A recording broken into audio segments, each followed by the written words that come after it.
My name is Janice Baldry, and I started the school back in 1995. We grew the school from pre-K, kindergarten, first grade, adding a grade each year until we got to middle school. Pastor Lusk called and asked if I would come back to the school. I wasn't sure if that was my call, but I came with the idea that I was going to start the school, get it going, and then I was going to hire somebody else as the principal and go on. But one day I had this little boy, and he was kind of a little cut up, and he would get sent to my office almost every day. And after several of these iterations, I thought, Lord, what can I do with this child? How can I help him? And so I asked him if he went to church, and he was a defiant no. I asked him if he knew Jesus. Again, no. And then I asked him, well, I said, sweetie, would you like to know Jesus? And he said, yeah. And I was really amazed. And so I asked if he wanted to know who Jesus was.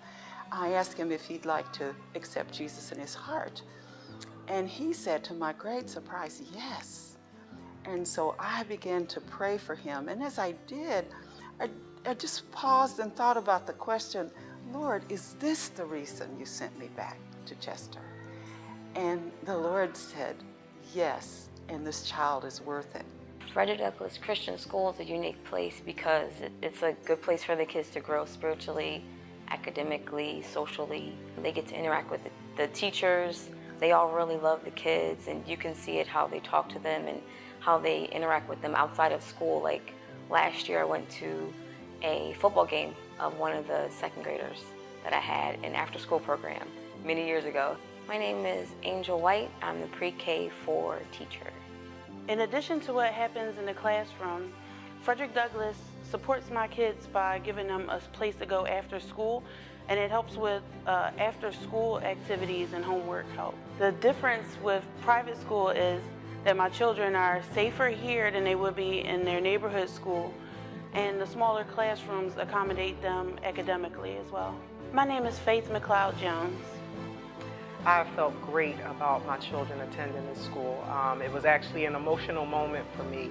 I had my children in public school, and we had a situation where I was receiving a phone call from the teacher in reference to having an issue with one of my children. I went up to start to participate in the class that day and to realize that there were over 30 children in a first grade class. Walking down the hall, I had another teacher who approached me and asked me why was I there that day. I told him that I was there for one of my children, and they in turn said, does he ever shut up? I had another teacher before I could reach the front door who then asked me the same thing of why I was there and what can we do to keep him quiet. So that day I left in tears and prayed and asked God to please, please, please give me somewhere that I could send my children to receive an education and the people receive them for who they are.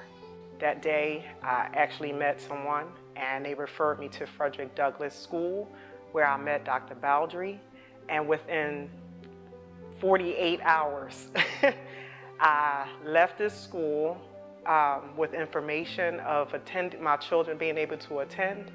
I went back, did transfer papers, and my children was in the school. So I am really grateful for what was done, the information that I received, and being able to allow my children to attend such a beautiful school. And now from him being in a class of over 30 children to 9. Hi, my name is Angela Pradas. I sat here, I looked at how much the tuition does cost, and I kept saying to myself, I don't know how I'm going to do it. And after all of the information was provided, and then it ended with, now what can you do? It makes me very emotional because it's a lot of people out here that would like to have better for their children, and we work hard, a lot of things we can't afford. And I didn't think that this would be possible for me, and God made it available, and I haven't looked back. I've been running forward full steam and trying to do everything that I can to think of fundraisers or different things that I could do to keep this school here. That verse Proverbs 22:6, means that when we start young to train our students, that we set them on a course to become men and women of God. And they may appear to go off track sometimes, but the training that you've given them as a child will stay with them for the rest of their lives. Train up a child in the way he should go, and when he's old, he will not depart. Proverbs 22:6.